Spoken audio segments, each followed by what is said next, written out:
What is the Pokemon investing endgame? Let's look at the numbers. Welcome back, Pokemon investors. Today, we'll be discussing the best time to sell your Pokemon card investments, be it singles, slabs, or sealed products. So this is a question I've had come up a few times recently. People have either commented or they've left me a DM on Instagram, and they're asking, how do I know, Rob, when it's time to sell? Like, what's the best time for me to be selling my products? And the way I respond is, look, before you get into any kind of investment, whether it's mutual funds, stocks, real estate, Pokemon cards, whatever it is, before you take a position, you need to be imagining the end game, how you're going to sell this thing, where you're going to sell it, and most importantly, when. And just to be clear, I'm not talking about personal collection. What you decide to do with your personal collection is entirely between you and the Pokemon gods, or whatever deity or god you may or may not worship or look up to. Personally, my stuff is going to be buried with me. I'm going to have this huge mausoleum, high-tech security. It's going to be state-of-the-art. People are going to come, they're going to pay their respects, they're going to cry, and then they're going to look at all these great cards that are out there. But seriously though, like, you might be thinking, all right, Rob, I'm just sticking stuff in a cupboard, and I'm going to wait 10, 20 years. I'm going to see what happens. And if it's great, great. And if it's not, well, I still have these cards to open. There is nothing wrong with that. And I do sometimes think that way myself because it's a hobby investment for me.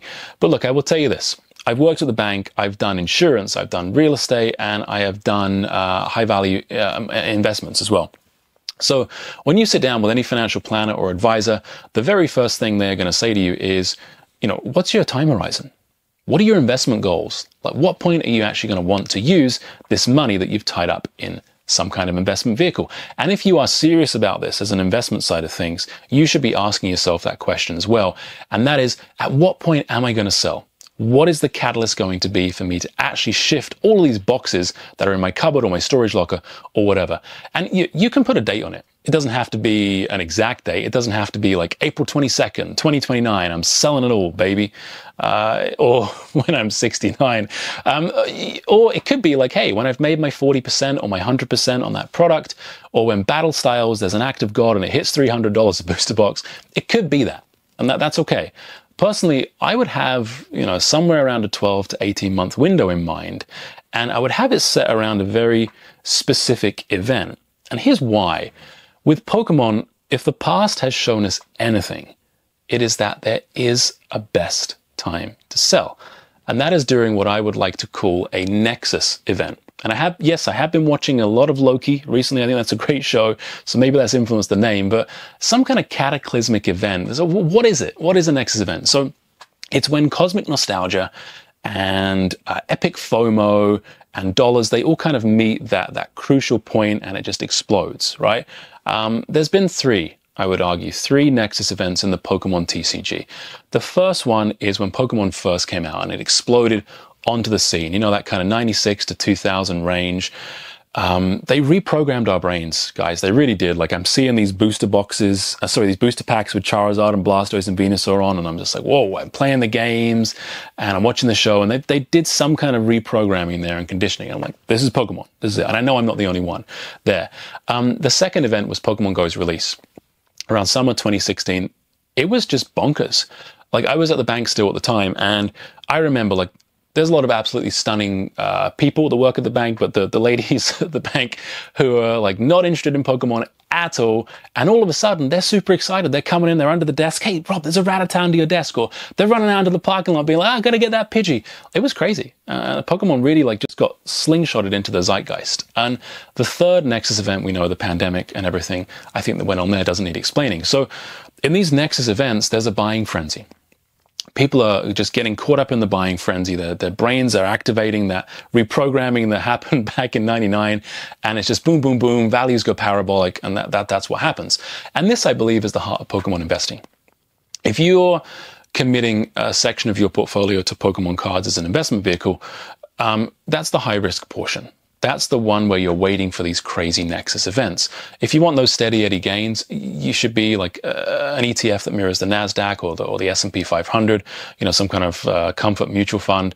And you should have a portion of that in your portfolio as well. But Pokemon card investing is wow, I woke up all of a sudden, yesterday my Evolving Skies box was worth $200, or I guess it'd be like 6,000. Now it's worth 10,000, like some point there, right? That's it. You're looking at, wow, there's the crazy gains that have just happened on this product. When is the next Nexus event going to be? You're probably wondering, tell me, Rob, when should I be ready for this?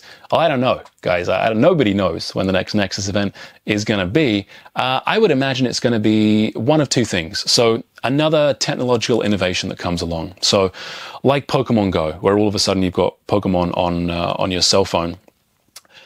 Technology is moving so fast right now, so rapidly. I think the world is going to be completely unrecognizable in 10 years with the advancements that are happening in AI, people learning, the things that are happening on cell phones right now. I can't even imagine it. If I had to guess, I'd say some combination of NFTs and virtual reality, but I have no idea. I can't even conceptualize it. But I do know that Nintendo, Game Freak, they're pretty good at taking advantage of these moments. Like if you look at the consoles Nintendo's done, they really like to zag when everyone else is zigging, or zig when everyone else is zagging.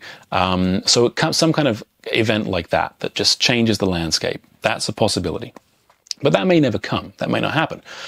I would predict the second factor could be one of these big anniversary moments. We've got the 30th anniversary coming up in a couple of years, and then, you know, the bigger the number gets, the more epic it becomes. Like, wow, it's the 40th anniversary. Geez, I'm old. Like, it's time for me to buy that Charizard.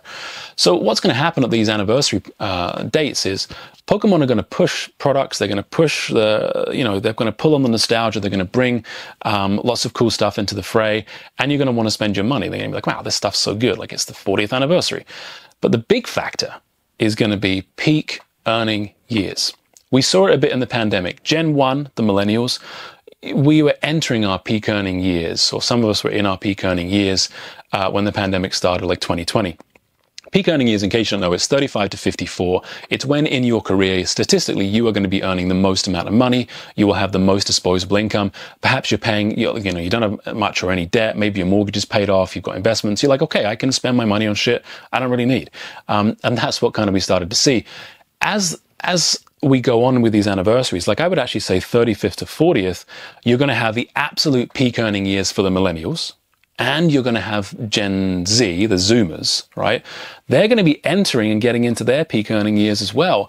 And that's when you spend money on this stuff, right? I mean, midlife crisis in the past was buying a Ferrari or a Porsche, loose women, go and get an RV and traveling around. For us, it's going to be, damn, I really want that Lugia first edition Neo Genesis card and a PSA 10. Damn, I really want to get my Moonbryon, or finally going to get my Shadowless Charizard. Like, that's what's going to happen. Because the peak earning, the nostalgia, everything hitting all at once, and that's when stuff is going to skyrocket. You're also going to see the guys, the grown-ups, Gen 1, Gen 2, the guys that were storing away these first edition booster boxes that you keep seeing PokeRev and Mystic K and all those guys get a hold of. They're going to be like, this really is my last chance to sell this stuff, because they're going to be in their 60s or 70s. Maybe they'll have already passed away. Maybe they've that's what happens. Life doesn't go on forever.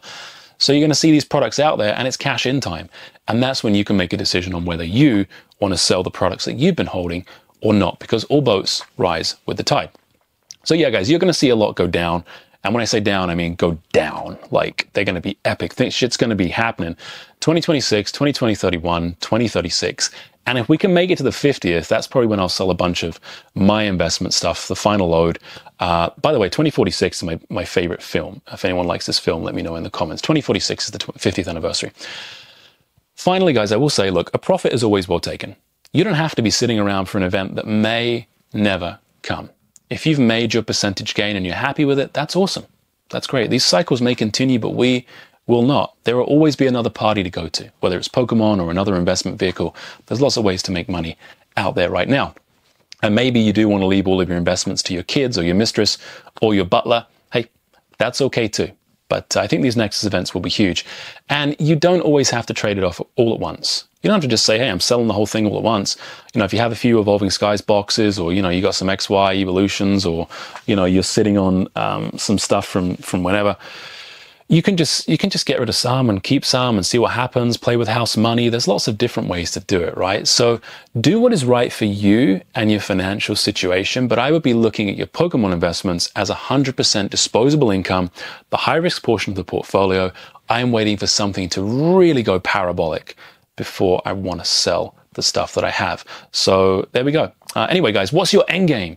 What do you think the next Catalyst or Nexus event is going to be to make people sell? Where do you think things are going? Let me know in the comments. And until next time, take it easy.